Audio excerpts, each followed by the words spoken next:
We're going to open up for questions now. We have a microphone floating around, so if you have a question, please raise your hand and wait for the microphone to get to you so that we can get all the audio in. And if I could, also request that we keep our questions short and to the point so we can get more of them in. We'll finish at about 10 past or 7:15. So yeah.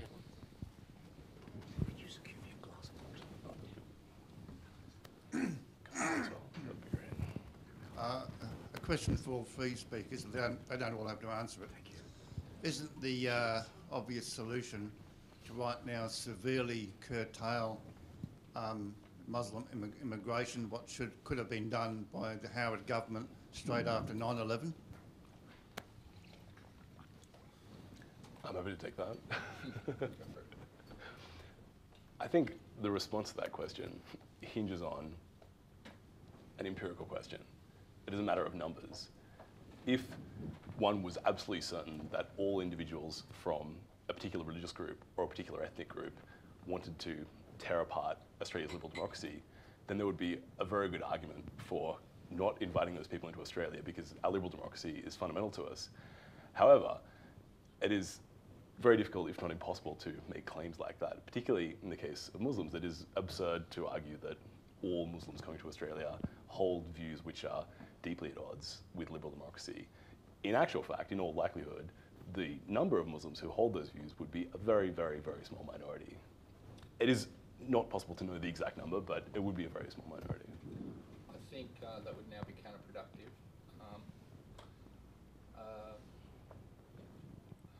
When you invite people to come to your country, and we now have many Muslims who are fine citizens and pose no threat at all, it would be profoundly insulting to them to now say, sorry, we're shutting the doors to people like you. So I think that would actually be counterproductive in the sense that it would encourage radicalisation of Muslims. It would also feed into the, well, then it wouldn't be the paranoia which a lot of these Islamofascism thrives on. So I think we have to deal with the problems as best we can within the framework of liberal democracy and within a non-discriminatory immigration program. I have nothing to add to that, other than to say I don't think it is an issue about immigration at all. I think there are other factors that have given rise to it, and I think there are a lot of young men who are Muslims who are born in Australia, who are more Australian than I am. So I think that in the sense that they have parents who are Australian. So I don't link that. I don't think that's... First thing we should do is think about the factors that make for successful integration of migrants, which are the role that schooling plays, that sport plays, that intermarriage plays, and we've got to try and think up strategies that can deal with a particular problem that is win-win for.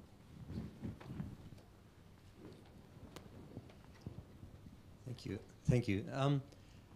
Something that worries me is there is a tendency to talk about this extraordinary thing. There was a riot at Cronulla. My secretary used to go to Cronulla to the beach, and she said, this has been going on, I can't go back there. There is a group of Muslims that are looking for trouble. They've been building it up the entire summer. The things they are doing are disgusting. Things like, I won't tell you what they say, but they could deliberately stand between girls' legs while they swear at them. It's really not a tiny, tiny minority of stupid ones. There's a real problem out there, and I'm glad it got mentioned, but I think that it's a much bigger problem than anybody talks about. And when you think that after the Cronulla riot, a network of phone calls were made, and the police were told to stay away while parts of Lakemba and things got smashed.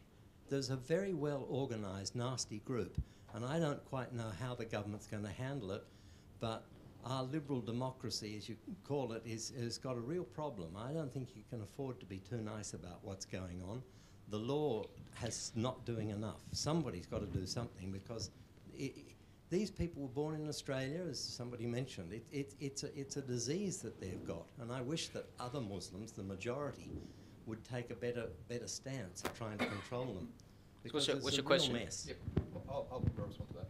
I think you're right. I think there is a general recognition across the community that at least within southwest Sydney, around the areas of Lakemba, Bankstown, multiculturalism has gone seriously off the rails, and and you look at the social statistics for basically young Lebanese youth, and there's lots of problems.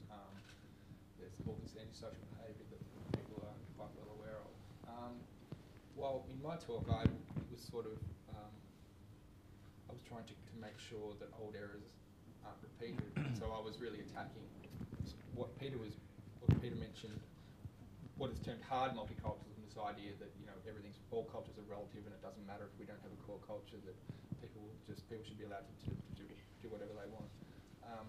I actually think that officially, and this is my instinct, that there is concern both broadly within the multicultural industry, to use that phrase, about what's going on in Western Sydney. I think there is a concern at the governmental level about what's going on.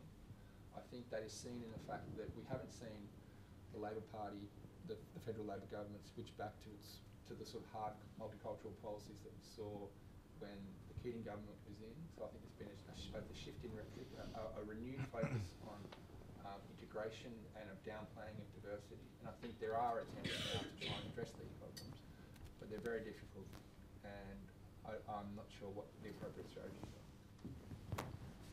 Just man at the front in the checkered shirt. With your indulgence, I have two questions. One is, we've heard a sort of mix of what is cultural diversity and what is multiculturalism. How do we get the debate in the open so that people begin to understand the profound difference between the two? And secondly, a few weeks ago, or a week ago, there was an item on the news on ABC that Gert Wilder is trying to get to Australia. He's applied for a visa, and it's been 4 weeks now since, and he's still waiting while Muslim radicals, speakers got their visas just like that. What do we do about that? How do we really focus or get some, tell the government that there's something wrong with that?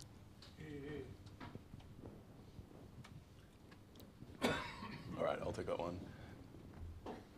Irrespective of Australia's deep commitment to multiculturalism, it is really important that in all situations, our commitment to liberal values and democratic values are at the very top of the hierarchy. So there needs to be a certain amount of free speech extremism, if you like, the idea that we will maintain the principle that people can say whatever they want, irrespective of how offended other people get. I think it is really important to make that point, and make that point repeatedly, because if you start ceding ground on that, then you start going down the route of losing your connection with your liberal democratic values, and that is something that none of us would want to see. I just think where we're at now is that, sort of as I was trying to get at in my talk, that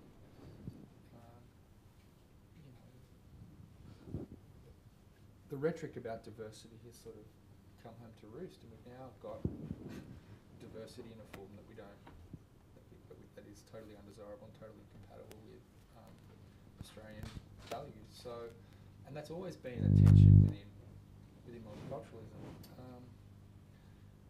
I think, as far as discussing the issue, I think my sense is that there hasn't been a great deal of self-censorship about the issues. I think the debate is far more open than it used to be. I think people are looking at what's happening in Europe, and so they'd be interested in perspectives of foreign politicians dealing with the same problem. So I think there's no reason why wilders shouldn't be allowed in the country to talk about those issues. May I just respond to make two observations? First of all, I think that in answer to your first question, I think we've got to start speaking frankly and candidly about what the issue actually is. Say, for example, with these riots. And we even heard from the foreign minister the other day talking about the innocence of Muslims as being the cause or the instigator of this kind of trouble. And I think the problem with that way of thinking is, first of all, that I think it's wrong. I think it's dishonest. I don't mean it's mendacious, but I think it's dishonest because I think it suggests that there is a legitimate grievance which can be addressed, and if the grievance is addressed, then the trouble will stop. And I think that is completely to misread the situation. The second point. The second point, I think, is that Wilders should have come into the country. I think I heard the interview of the guy from Hizb ut-Tahrir, and I think if people like that can come and say things, then I think Wilders should have come. In the same way that I think people like David Irving should come. I mean, these views, people need to hear what these people say, and I think it's quite wrong for governments to I mean, within limits which I'm not qualified to define, but my gum-chewing opinion is that within limits, I think government should be able to restrict access, but not to stifle freedom of speech. And we need to hear what people have to think, have to say, and then make up our own minds. Just hear it. Hi, thank you for your wonderful talk. I just want to concentrate on that Sydney riots, because that's the basis of this. I don't want to go back to Cronulla, etc. In the Sydney riots, most of the participants in the riots appear to be those who are raised here. Now, how do I know? Well, if you watch the kind of profanity they were spurting out at the police, it was all Australian. I mean, that's how you know what a person's native language is. Not when he's polite, but when he's over the top. So it means that these people have grown up here, schooled here, they're raised here. So isn't the question that we have a large underclass in Sydney, I don't know about the country towns, in Sydney, and this large underclass belongs to a particular religious group, or religious minority. Now, that is always not a good thing. Now, I'm just reminded of what Lee Kuan Yew, the Singapore strongman, you might agree or disagree with him on many things. He did say about 15 years ago, I used to live in Singapore in those days, he said that all big cities will have underclass. I mean, it's ideal if you didn't have any underclass, but if you have a big city, you will have underclass. But you got to somehow make sure that majority of the underclass don't belong to a particular racial or religious group, because when that happens, something else connects them. It's like I'm not writing as a hooligan, I'm writing for my religion, I'm writing for my God, you see? It makes them feel good. Now, so the problem is to somehow tackle that. Have underclass you can't avoid, but somehow do something so that this underclass doesn't belong to one single minority. And that's where the problem is, in my view. First of all, thank you for, now I kind of understand why people sometimes mistake me for being Australian and think I was born here. Now I know why that is. So thank you for... That's who I tell. But more seriously, I think that, I wonder about the use of the word underclass, which suggests a degree of, at least to me, it suggests a degree of economic deprivation. But I think certainly a distinct group, and I was interested to see reports and to see photographs of the meetings of the Hizb ut-Tahrir in Bankstown, which that chap came out for from Britain. And there was a Muslim audience, but it was a very mixed group. I mean, there were young men and older men, there were young women and older women. So it struck me as a very mixed group. I don't know whether I would want to describe that as an underclass, but certainly a distinctive group within the community that seemed, as I was suggesting in my talk, to have an allegiance beyond the secular state in which we live. And I think that's when one's allegiance is transferred to something beyond the secular state, then a real problem arises. Just here in the corner, and then the guy with the red tag. In the is this on? Yep. Okay. In the Museum of Modern Art in New York, there is a large bottle full of male urine with a crucifix with Christ on it, and it's in our museum. And many Christians aren't happy with that, but they've been very tolerant of it. Can you imagine if that had been a piss Koran or a piss Muhammad, what would have happened around the world? The problem is that Australia was a lovely success story with everybody who came.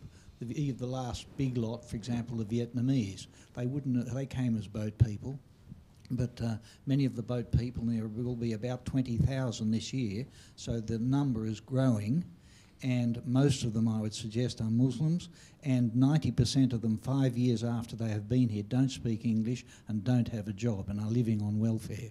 So we did have a wonderful multicultural society, and I think what people are worried about is there is a disturbing trend of violence that is arising amongst people who don't accept us and our overall legal system. And I'm asking you, don't you think we're pandering to these people and not being tough with them? One point about that is that there's a difference between immigration and refugees.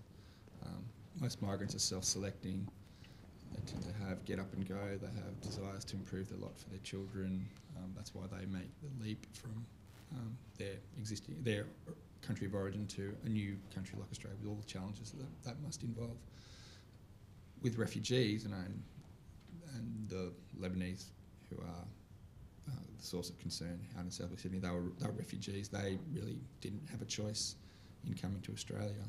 Similar today with Muslim migrants, well, not migrants, but often the Muslims who enter the country are refugees. That makes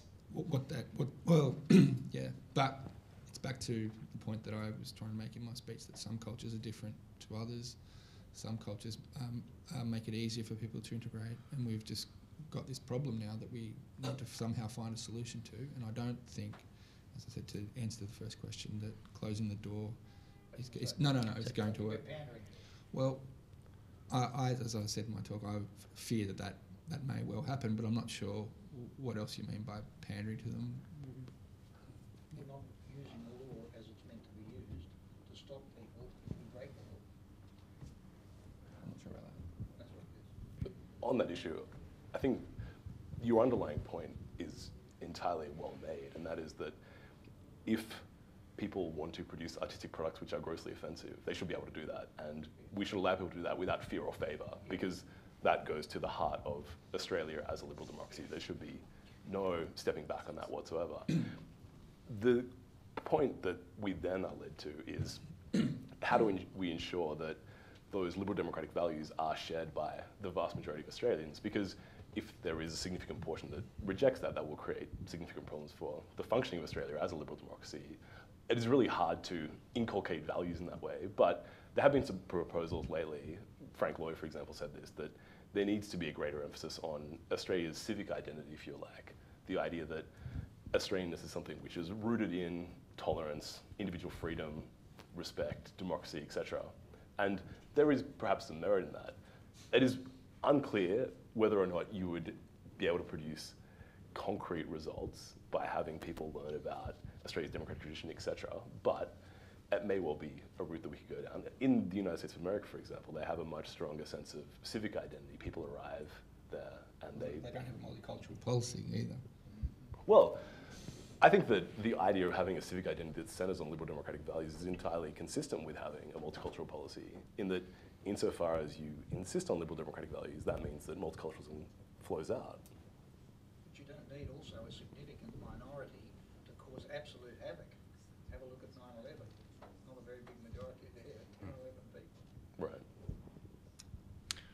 Thank you. In our liberal democratic society, it seems perhaps difficult to do something about the issue of education, but it might seem to some people, like myself, that perhaps a proliferation of Islamic schools tends to reinforce some old ways and customs as opposed to a more broad secular education. And I'm just wondering what the panel might think about education, Islamic schools, etc., on the generations coming up, if there's an effect, cause and effect there. I think it's a really interesting point, a difficult issue, because we believe in religious freedom. We believe that parents should have the right to choose their the schools to which they send their kids.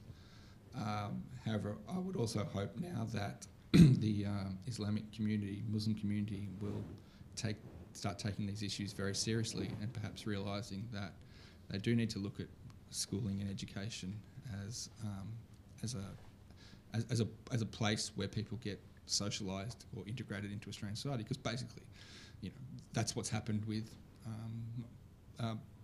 other ethnic groups. They go to the local high school rather than the denominational school, and they get integrated again. And this isn't just to pick on the Muslims. I don't think that getting brothers and priests out from Ireland to teach Irish Catholics did a lot for integration and harmony between religious groups in earlier times. So I hope that this is an area where I think the Islamic community can make a real leadership, can show leadership, and if there are concerns in what's being taught in schools and the role that, if they're, to put it bluntly, if they're mini madrasas, that's not going to work in the long term, so they need to think seriously about what's taught, why it's taught, and how the schools are integrated, how the schools operate as a force for integration rather than disintegration. Yes, that's the point. That's what the state can do, rather than saying there should only be this number or that number. There is no real system for monitoring the content of content apart from academia that takes place in schools throughout the state in Australia. Okay, Barry? I was just reflecting on this word diversity. We used to think of the liberal democracies as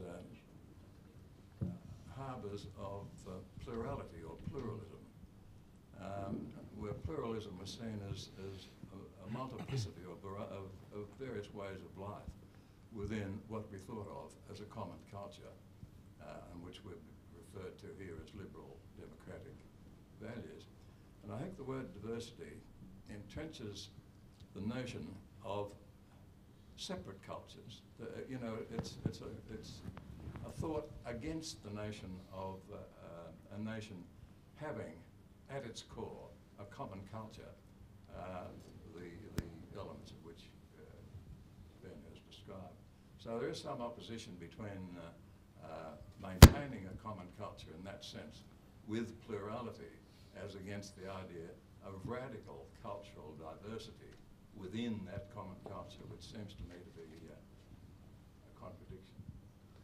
I think that is actually a really interesting question, and probably in some respects goes to the heart of the debate.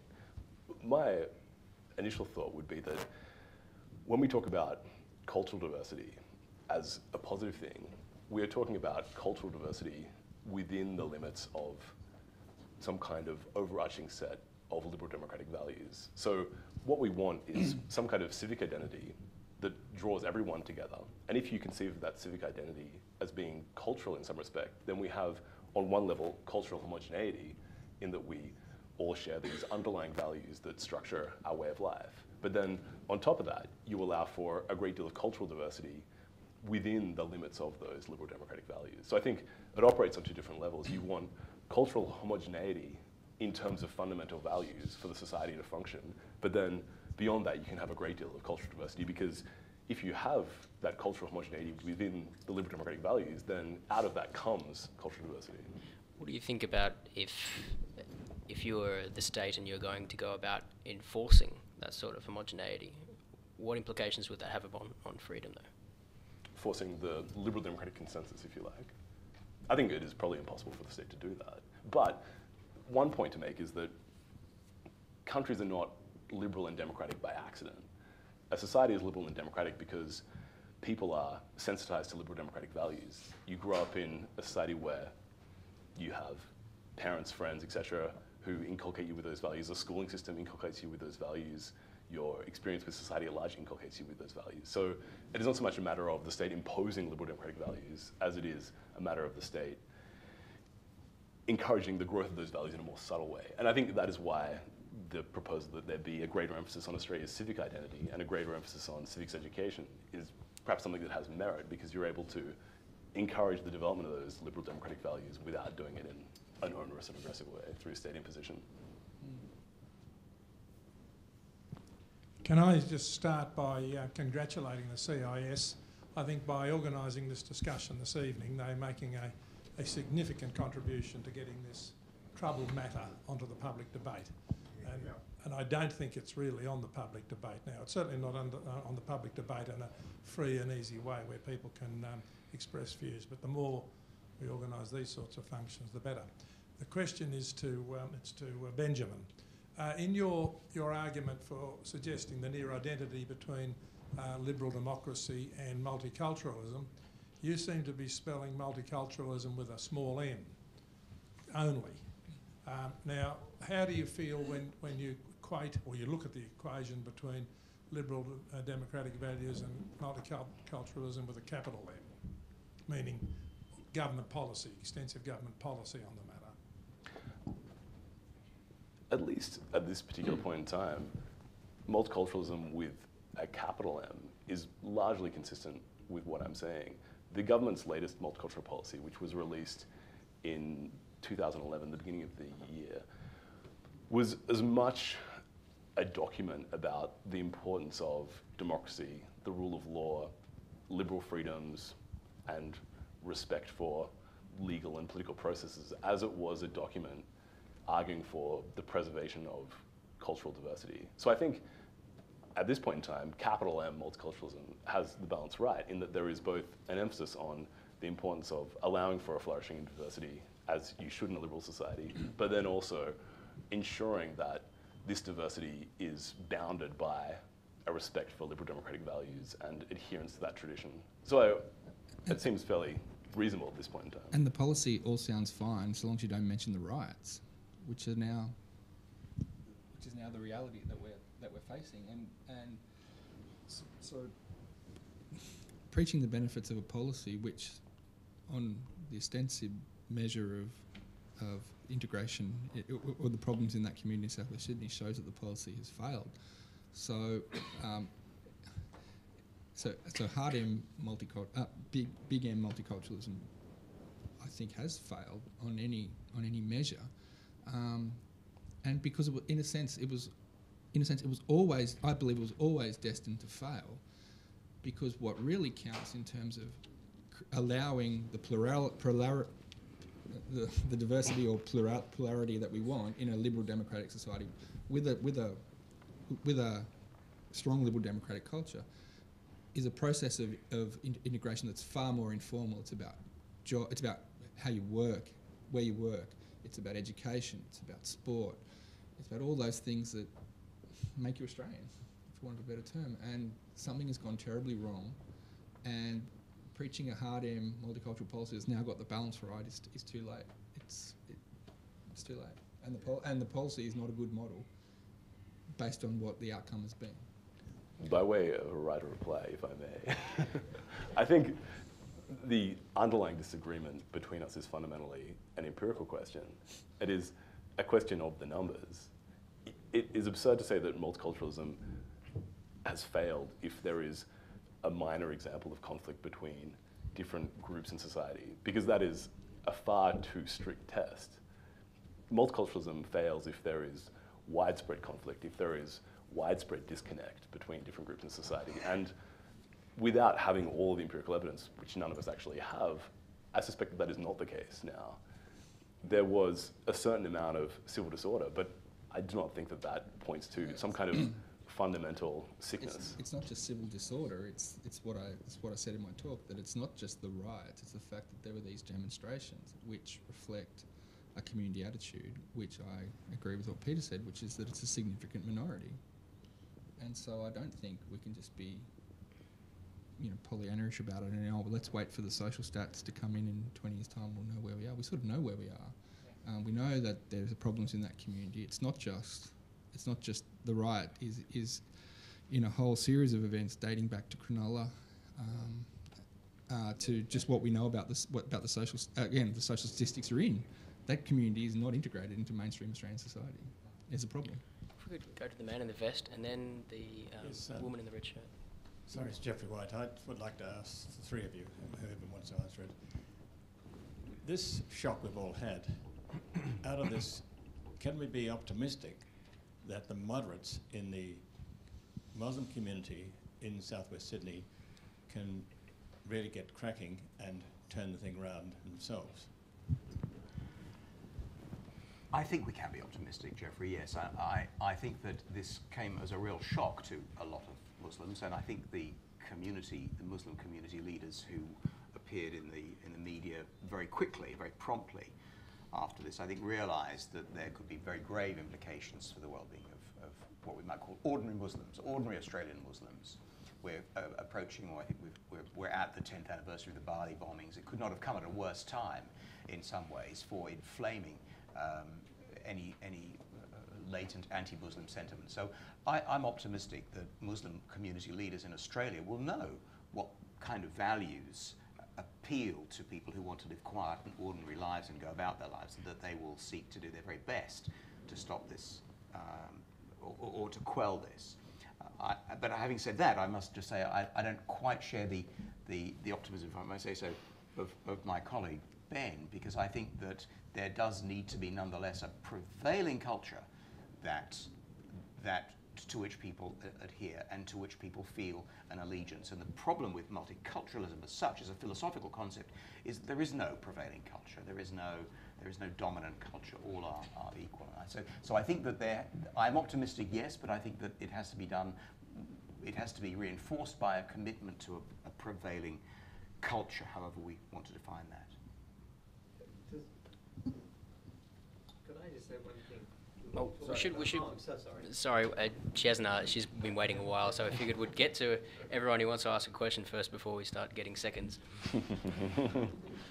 So there has been talk about, you've mentioned about inculcating people who are already here, migrants who are already here, with the values of Australian society, liberal democratic values. Should there be more emphasis on selecting people from cultures that have that kind of background already? I don't mean they have to come from a really straight up Western kind of culture, but something that is not antithetical to the liberal democratic values that we have here. It's hard to do it when we want to maintain a liberal democratic, remain a liberal democratic society for those reasons I said before, and also want to maintain a non-discriminatory immigration policy. I don't think it would be in our national interest to antagonise the Muslim world by having a ban on Muslims to come into the country. But can you sort of do it without saying that? That would be worse. You've got a sly government then, if that's the case. Yeah? Yes, you can. Yes, you can by the criteria that you use to accept immigrants. But immigrants are different to refugees, and there's a lot of turmoil in Islamic countries, and that's where a lot of the where we would have a humanitarian obligation to bring Islamic people into the country. I mean, there are something like 40 to 60 million displaced people in the world. So then, within that, can we be more selective about which of those 40 to 60 million people we choose as our refugees? My principle would be that when you bring migrants or refugees into your country, you're not just bringing people in. You're actually bringing in the future of your own nation. So you do have a right to set the criteria that you think will be best for the national future. We might just have one last question before we tie it up. Barry Marks. I don't think multiculturalism has failed. We've seen, those of us who are older people in the room have seen waves of immigration, which you referred to, Ben, that have been outstandingly successful, and this country has benefited greatly by the various groups of immigrants that we have had. Sadly, almost with every group that has come in, there has been resentment of one form or another. But we have learned to tolerate, move forward, and then love and embrace various groups, each in turn, because they have towed the line. They have not just been good restaurateurs, of which we've had, that has been an amazing benefit for this country, which now has, I reckon, the best food in the world. But we also have some wonderful groups of people, our Chinese community, so many communities, our Italians, the Spanish, they've all come in here, and they have been, the Hungarians, they have borne, the Jews, of course, they have borne the brunt of resentment initially, but then they have earned our respect. The difference here at the moment is that the Muslims have not earned our respect. And I blame the imams for that, because they began to preach hatred. Instead of teaching their community to learn to integrate and embrace our values, not necessarily our religions, but to embrace our values, they did exactly the opposite. And we have done nothing about it. In our liberal attitudes, we have allowed this sort of thing to happen. Just on one other point, I don't believe that we should allow such freedom as for people to come in and preach hatred in any form at all, to preach hatred and to preach against the standards that we believe in. I think that is absolutely all wrong. I wish I could remember the name of that film that Danny Kaye played. And can anybody recall that wonderful movie, which was a movie based on a factual situation in the United States, where someone came in to preach that the Holocaust had not happened. Ben, you don't recall it? You haven't seen it? No, sorry. Okay. My research did not take me that far, unfortunately. But anyway, thank you.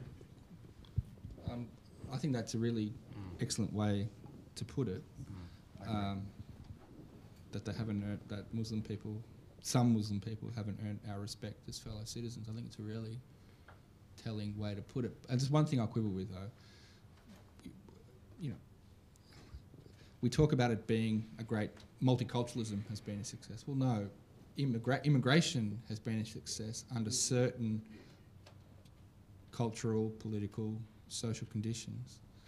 And so so that's the only quibble I really have. I think we should talk about, I'd rather talk, instead of giving the credit to multiculturalism, I'd give the credit to integration, immigration. I'd use a different language, because I think for the reasons you've outlined, that the multicultural project is problematic, because we didn't make, you're right, we didn't pay any attention. We just had this liberal attitude. Oh well, it'll be fine. It's all diversity. There's nothing to worry about. Well, but it's not too late to make the correction that's needed now. No. We need a strong government move to make the correction, to save the situation, to save multiculturalism, and to save immigration. I agree. Yeah. All right, we might leave it at that. I'm sorry to anyone who had questions. There were quite a lot of people who still wanted to ask questions. It just goes to show how important we all think this issue is. I just wanted to thank Jeremy, Peter, and Ben for what I thought was a fascinating analysis on the complex issues with immigration and multiculturalism. Before we leave, I'd just like to remind everyone that next Wednesday night we'll be hosting. Maybe not hosting. We'll be hosting our next Meet the Researchers event. Our research fellow, Sarah Hudson, who's in the back there, will be giving a presentation on her latest upcoming work, Panacea to Prison, Justice Reinvestment in Indigenous Communities, which looks at the latest idea for addressing Indigenous over-imprisonment. The event starts at the usual time at 6 p.m, and so would love all of you to come. And just lastly, I'd like you to please join me in thanking our speakers once again.